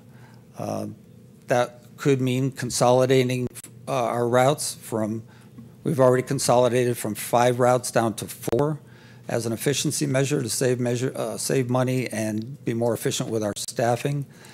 There's still an opportunity to consolidate other routes so that we can serve more areas but increase our transit time to 60 minutes. Is there, maybe you're not there yet, up in your preceding slides, well, it's not showing up. The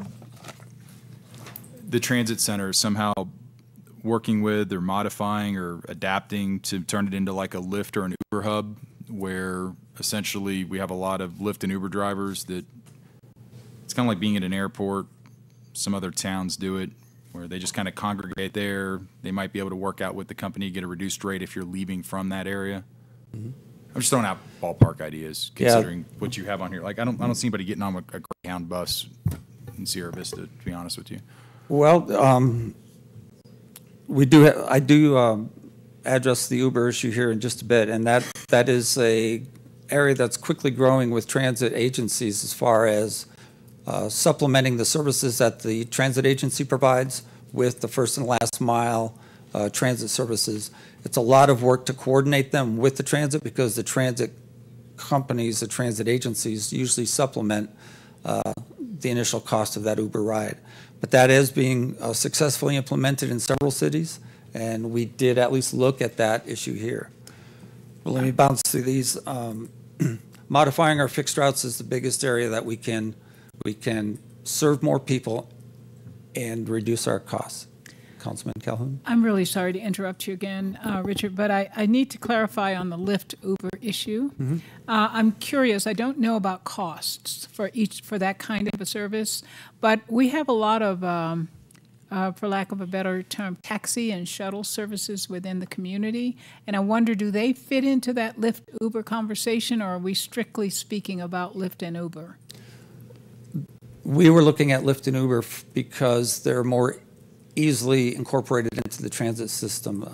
How so? Nationally, the Uber franchise, the Uber Corporation, has worked with a lot of the transit agencies in larger cities to supplement their systems. There is a national base to consult on that.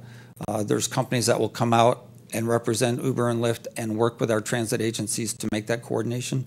If we were to do it with the local providers, we would have to do that internally, and I'm not sure it would be as efficiently operated. And of course, with the Uber and Lyft, the paging or the ability to find that ride is the technology is there, where it's not with the local providers that I'm aware of. Another area where we can be more efficient is to utilize smaller, more efficient buses. I do want to let you know that we are currently test driving a smaller bus that's on a van chassis, a 6-cylinder gasoline engine that is operating as of today. It's out there. We've got it for 2 weeks as a demo to try that. We do have funding to purchase 2 buses in this current fiscal year. Our paratransit routes, we have 2 routes there. We're evaluating these buses right now to see if they would be a more efficient and more economical option on our paratransit routes. Coordinating with other providers is exactly what we're talking about with the Ubers and Lyfts, is can we use them to supplement our services, specifically with the paratransit rides? Because as we presented earlier in earlier presentations, our cost of providing paratransit service is much higher than our fixed route service. So if we could get paratransit and Uber to supplement that, that could be an efficiency option. Greyhound actually started today providing twice-a-day round trips or twice-a-day service to Tucson, operating out of Sierra Vista. They are at a kind of a soft opening. They're just operating without promoting right now, but once they get the routes down, that will be promoted.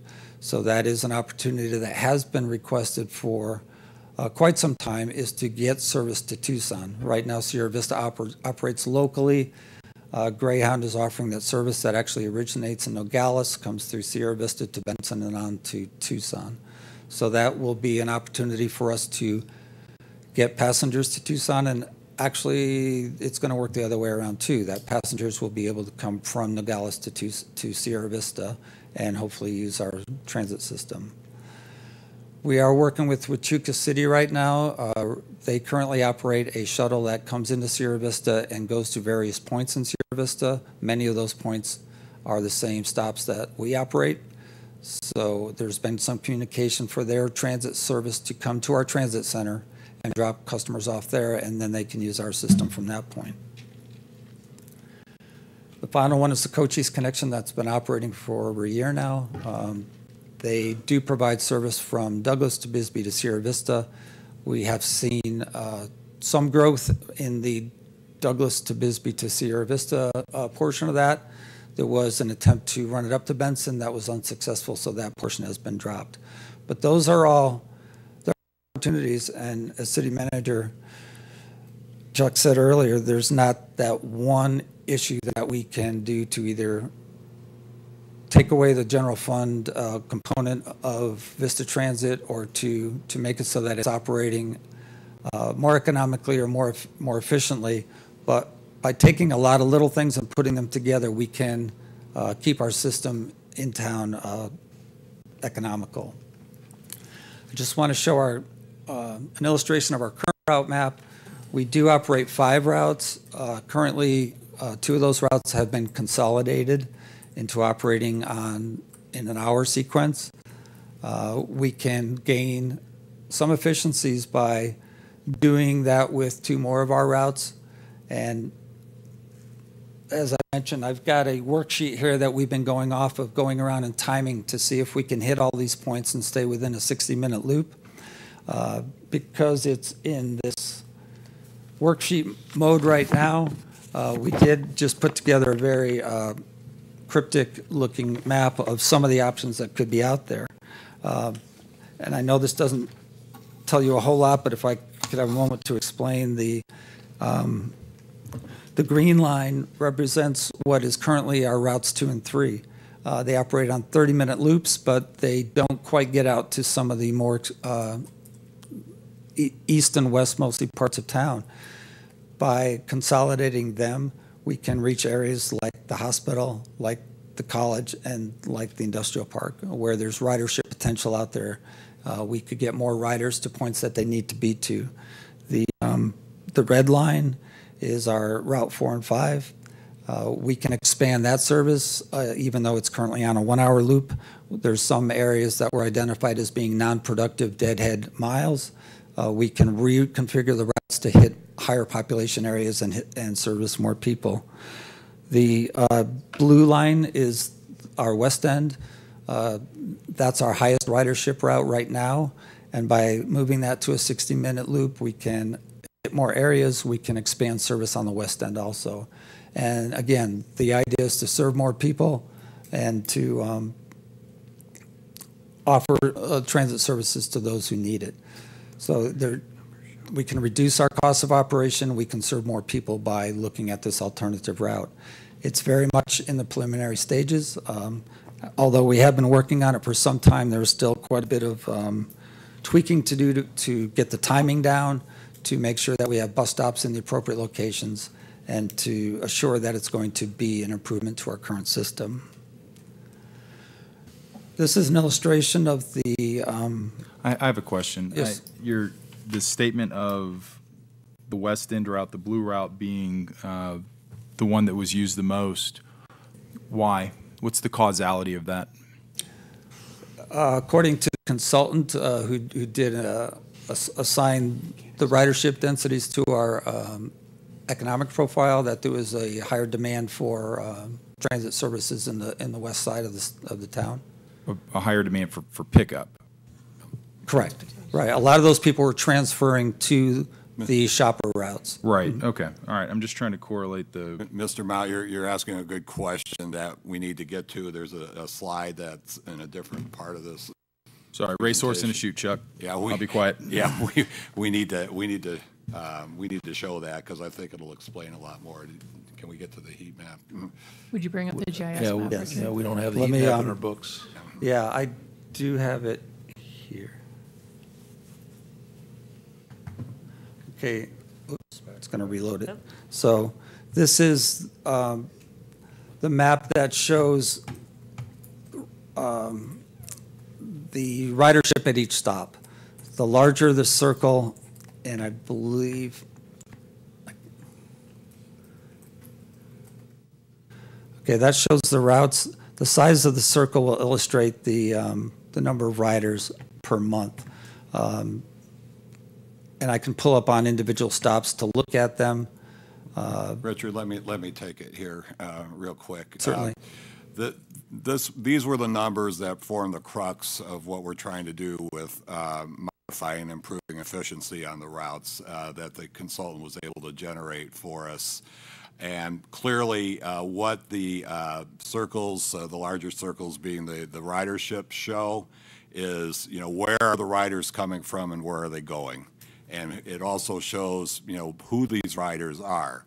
And essentially what you've got is a map that shows that you have ridership being generated from the west side, which makes quite a bit of sense because those are probably people not in higher income brackets that may be more ride dependent.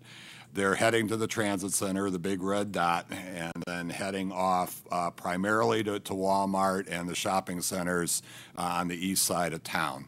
So what you're seeing is a ridership pattern, people generated mostly on the north and west side of town, mostly going to stops on the north and west side of town.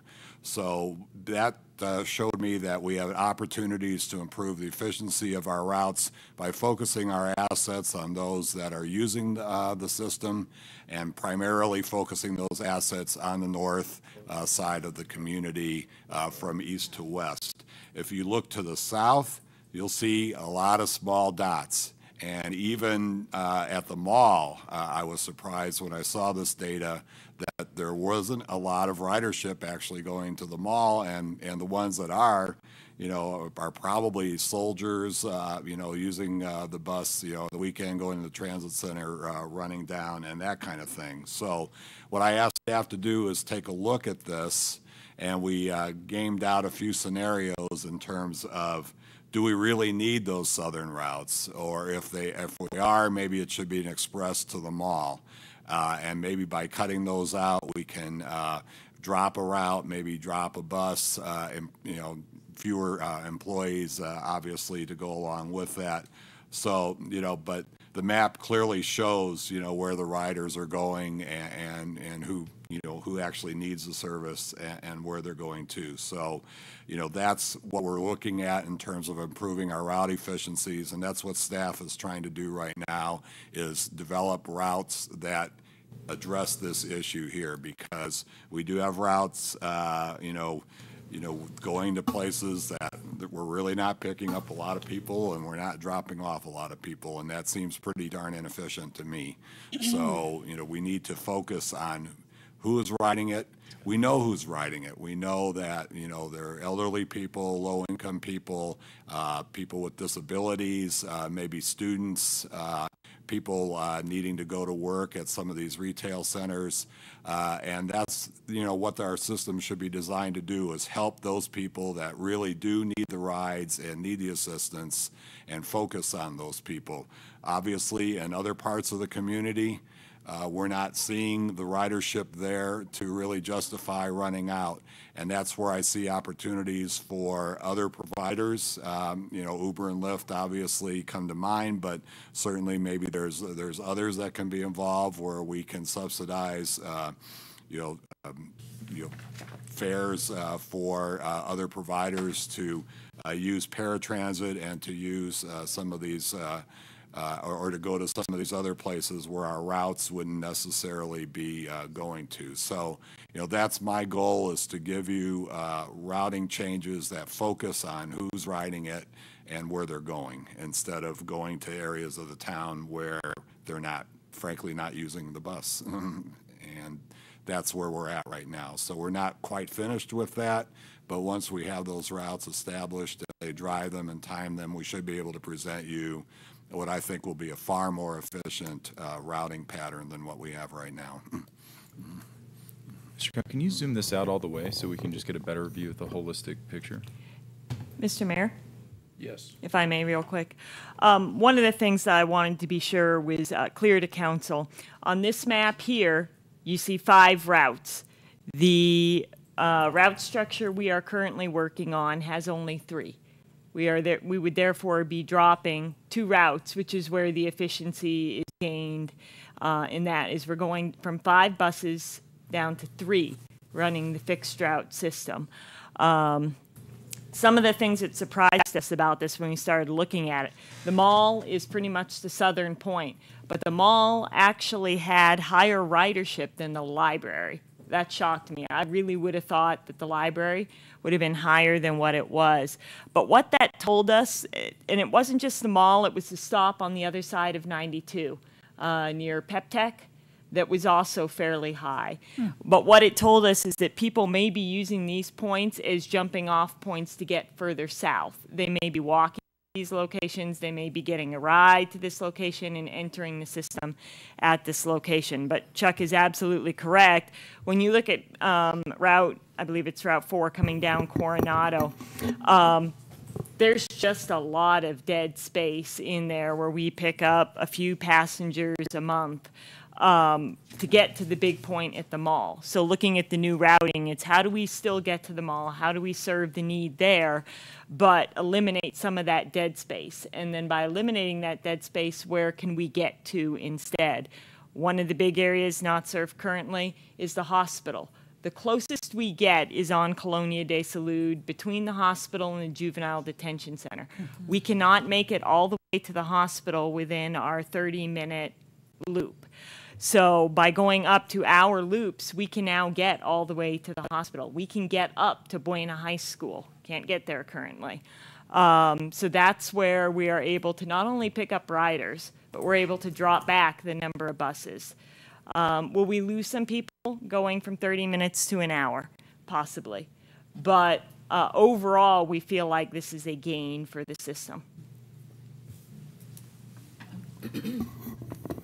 I can't begin to understand the complexity of all of this. I really appreciate, I know this is a lot of work. I know that's your job, but I also know this is huge in trying to figure this all out. So I'm going to throw something else in there. I'm curious about, first I'm going to say thanks for that explanation too. That really helps. The hour-long routes is kind of a concern for me because that's what I've heard people talk about the most is how long it might take to get places. What about, I've ridden transportation in other places. I'm not as familiar with our system, but it seems like there's places where you get off the bus at a stop and then another bus picks you up and then you go further. That's not part of this system other than the transit center where you change buses. But is there such is there an efficiency in where you get off the bus in one place and pick up another bus to go all the way to the hospital or something like that? Is that a doable? That option has been considered.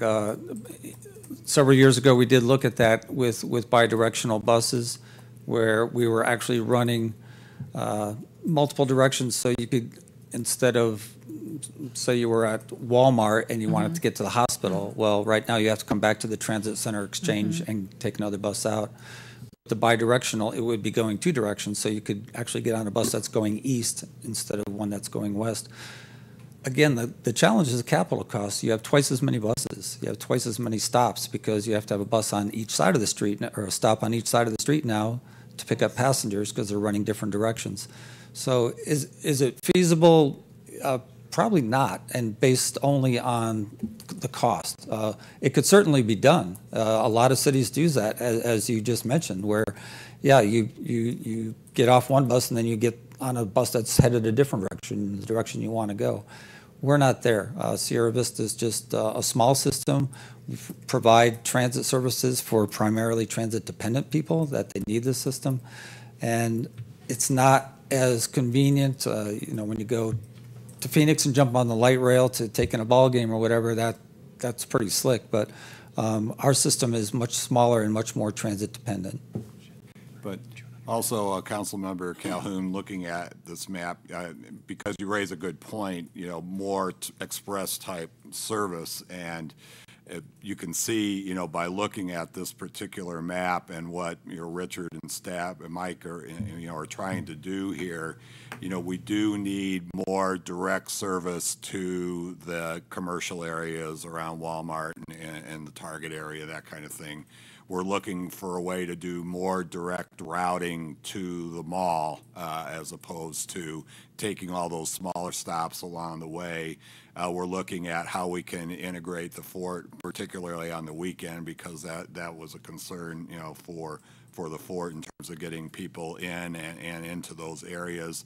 And also the larger challenge is, getting a route out to the hospital and then to the college and high school area. So, that's what we're trying to do, is be more direct to those three areas, because that's where the riders are going. And then, obviously serving the west side to get them to the transit system or center so they can get to those three areas that are generating the trips. Thank you.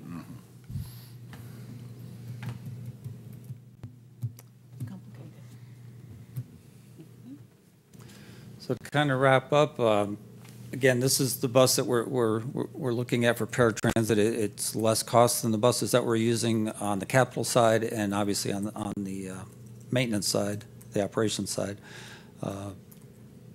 It serves the needs and does it at a lower cost. So again, this is all part of the holistic efficiency study as we interpreted it, that yes, part of it's financial, part of it's staffing, part of it's with our resources, our assets. Can we reduce a bus? Can we reduce employee hours? Those are all things that we looked at. So what do we do Also now? on the bus issue too, clearly, the larger buses, did not really work out very well for us. We're not generating the type of ridership to support larger buses. Also, they have very high costs of maintenance associated with them as well. So it makes a lot of sense to go to the smaller bus fleet. Obviously, less cost in terms of acquisition, less match on our part as well, better fuel efficiency, and certainly more nimble in traffic as well. So what we would like to proceed with is to address the fare issue that we have to do, whether it's part of the study or part of the FTA review, that has to happen. To make that happen, we have a public involvement process that we follow. We would get the word out that we're proposing a fare increase, and that would include publications, a public comment period, and a public meeting to do that. Then we would... Who conducts that public meeting? Pardon me? Who conducts that public meeting? Is it before the city council? Is it before your transportation advisory committee? It's the, based on what we have in place right now, it's a public meeting. It would probably be best if it was put in as a public hearing in front of the council. Well, there should be a standard if there's required for the meeting. That's why I asked the question. I don't remember, and the reason I asked the question is I don't remember doing the council doing this in the past. Well, again, we haven't had a fare increase or Oh, yeah, change in 10 years, that's right. so Okay. I imagine there is a public meeting requirement, Mayor, and it would have to be before council. I would suspect that would be the way it should go. I'm not entirely convinced that a fare increase yet is the appropriate response, given the amount of money saved, so I want to take a look at that a little bit. Actually, the fare increase is to meet the FTA requirement. Yeah, but it could be a very minor increase in order to meet that requirement. Well, I mean, yeah, it could be more, it could be less than what's proposed. Yeah, it could be $1.50 and the other could be 75 cents instead of going to 2 and 1. Okay, so my confusion is coming from, I understand the FTA study, we have to look at the rates for that purpose. But we don't have to raise them, right? We could just lower the discounted rate to 62.5 cents. I mean, you could go $1.50, or you can go $1.50, 75. I mean, you don't have to make any radical changes to the fares necessarily to meet the requirement. Right, and that's, I guess, what my point is we don't really know yet in the bigger picture what it looks like we want to do as far as efficiencies and the will of council and public and those sort of things, it seems like. So why couldn't we just do a very simple decreasing the half off rate in the short term until we as a council decide in the long term what it is we really want to do, whether it be raise the rates, keep them the same, or whatever, and then we're not changing it unnecessarily often, I guess is am I making sense? I concur with that 100%. That excuse me, Mayor. Go ahead. But the path of least, so there's like 3 different things all kind of being commingled just because. But you're right. The FTA piece has got to get solved out, Right. and then In the short term. And the path of least resistance is to simply bring it from the 75 cents down to the 66.25 or whatever that magic number is. The next piece is we have the paratransit rate and we have the regular rate, and $433 in extra revenue to put that on. I think in anybody's best interest, so I don't think that's an issue. So really then it comes down to the one thing, which is I love the heat map and I like the logic. Then the question, does that meet council's intent for efficiency? And then what is the true cost to implement? And then we can figure out rates and everything else as we go through. Implement and operate. Sounds like a plan. Because once we do figure out what a routing system that makes sense, we'll be able to cost that out and let you know what the savings will be from doing that, and we'll also be able to cost out the savings in going to a different type of fleet as well. But the fare box is not going to be the way that we're going to achieve, some sort of nirvana on the subsidy or anything like that. Mr. Mayor, I would actually completely agree with that, to solve the FDA issue right now, to just drop the other one to 50%, and then we don't have to go through public hearing twice. Right. To do something. It just seems like the easier fix for right now. For a short term. Yeah. Absolutely. Yeah, okay, so what you're then proposing is, and I would round it down to 60 cents, Yeah. just for simplicity. No. When they have 62 and a half, you want to find that half penny somewhere, huh? So, and maybe that needs to be the proposal we take to the public. Okay. And that meets the 50% or less standard, right? Do we still have to do a public involvement process if we're, Yes. just if we're changing the rate at all, we still have to do it? That's correct. Yep. Well, and it seems like a lot less contentious of an issue if we just, I don't imagine we'd have the public comments that we would have with Raise going them. with the other recommendations. Well, decide to raise the them other again in problem 6 though months. is we need to be very open with the public and let them know this It's initial rate short-term. is going to be short term because we're looking at other options, and hopefully we won't have to raise the rate, but we don't know that yet because we haven't been presented enough information in this briefing certainly to be able to make informed decisions about routes and costs and schedules Also- yet. Yeah, and also changes in routing may end up in ridership number changes as well. Yeah, so collection of that data will be very important as part of the analysis. So I'm just going to ask for consensus, council. Obviously, we're going to have to split this up a little bit. Yep. And the way we split it up is we deal with the FDA issue first. And does anybody have any problems with doing the 60 cents reduction? So that's the first direction to staff, is we separate that out and go for a 60-cent reduction. The next question, Chuck, that I have, and I know I'm getting ahead of your slide here, and I apologize for that.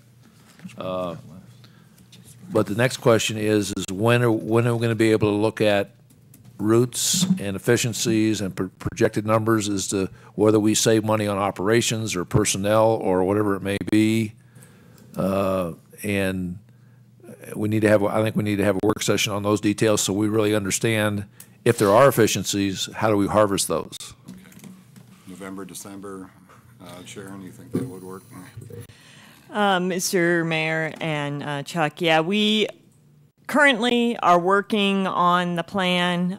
We put on the slides here. We had hoped to have the route modifications finalized by the end of the fiscal year so we could put any plan into place starting July 1, but we are currently well underway. So I suspect closer to the end of the calendar year, we would have something we could be able to present to you to look at in order to have the consensus on the route modifications by the end of the fiscal year and be ready to roll. But I think what we're looking for, since you've laid everything out for us, is route modifications, potential implementation of the smaller buses and how that saves money, both operationally as well as personnel costs and those kind of things.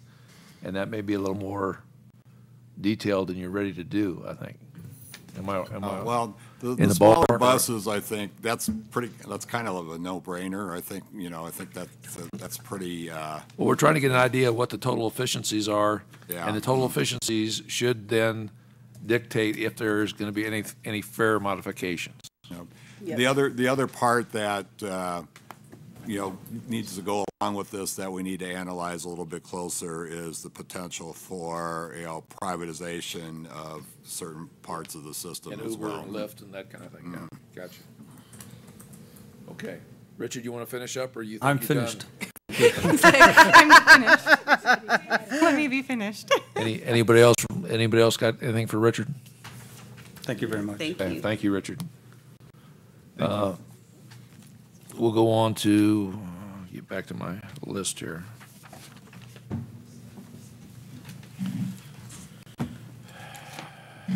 We're up to reports on recent trips, meetings, and future meetings. Crickets, okay.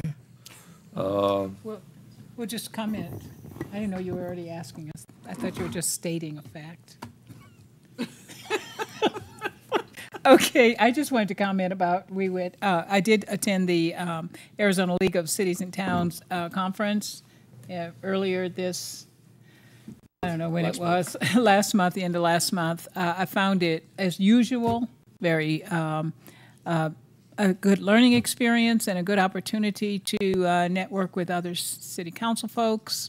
I'll submit a report that has a couple of recommendations on it, and I can bring that to council and at the next council work session. Yeah, I do have one thing on future meetings. At this work session, we were supposed to bring the written report and evaluation for the city manager. If you got those, I would appreciate you passing them down. Once I get all of them, we will set a date for a future meeting. So now I have 3 of them.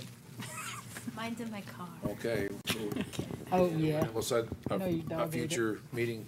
I think it would be helpful too for Victoria to go over the items that are going to be on the upcoming work sessions. Just Oh, good. Okay, and that's the other thing. Go ahead, Victoria. Thank you, Mr. Mayor. We've got a couple of items that will be on one of the 2 next work sessions. The Huachuca City Bus IGA that Richard mentioned. Huachuca City has decided to move forward with their IGA.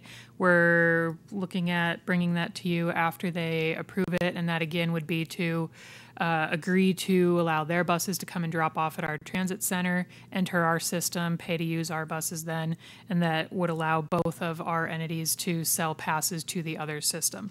The next is discussion with the Sister Cities Commission and the Sister Cities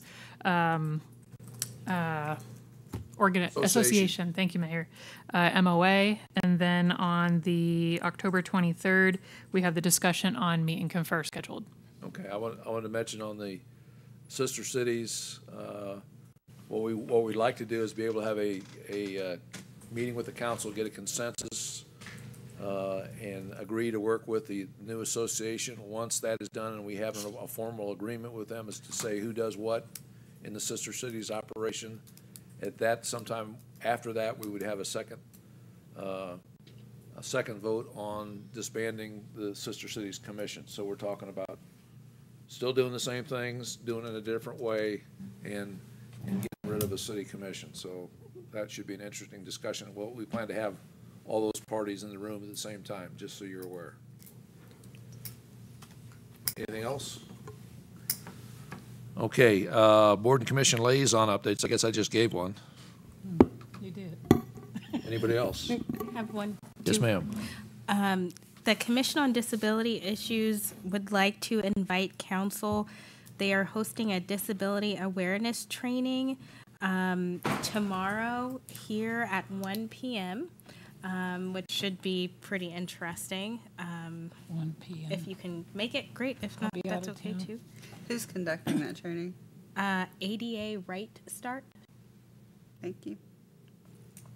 And that's going to be where? Down in the Here, council chambers. council chambers, okay. And then I had one more. Cody is also partnering with Cochise College for Vistability Day this year, and that's going to be on October 17th from 9 to 3 at Cochise College. So not at the mall? No. Okay, nothing else? West End Commission. West End Commission. A couple of things on West End Commission. Some of the members of the West End Commission, and I'm not clear, Matt already left, if this is actually the West End Commission doing this, but there is an exciting mural project that's happening on the West End. Father Greg, who serves on the West End Commission, is sort of facilitating facilitating that project, and it's very exciting. And it includes the idea of using pictures of some of the pioneers of our city as part of the murals. So it sounds really exciting, and it's operating, and they're moving forward with that. And Matt is aware of it and working with them. The West End Cleanup is happening again this year on September 22nd. They can always use support for that, and it's from 8 o'clock till noon, and you can hook up with them in the area of the Chiamataro Park on Carmichael, South Carmichael. There's also a plan underway for a survey that the West End Commission will conduct a very short survey of businesses. What their proposal is, what their plan is to go door to door to businesses on the West End and seek information about how to make the West End Fair better and to have I think they called it eyeball to eyeball conversation with businesses to see what more can they do to make that fair more successful. I also wanted to mention that Carmichael Neighborhood Association, which is not part of the West End Commission, but is a very active group on the West End, attends the West End Commission meetings and fills them in on what they're doing and assists where they can with what West End is doing. And also, the Historical Society has a representative who attends the West End Commission meeting almost every month and just brings information to share, and always with the hope of being able to collaborate with West End in whatever projects that are going on. And you know, many of the historical signs are on the West End, so that's the connection there. Are we talking about commission? We kind of talked about commissions, but let me throw this in.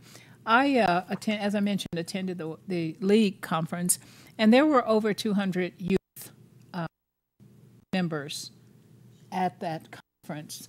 Most of them were city commission members. Some were, with some there's a connection between schools, government group, what do you call them? Council. Student council and the city commission. And I wanted to put forward that I think we could work with our youth to also attend League conference, because the kids are extremely enthusiastic about what they get interacting with youth on city issues around the state. So they spend quite a bit of time comparing and learning new skills on how to work with their cities to advance the goals of the city. So I want to put that forward for a future discussion on commissions. They have attended in the past. Yes, but they have. Not interest this year.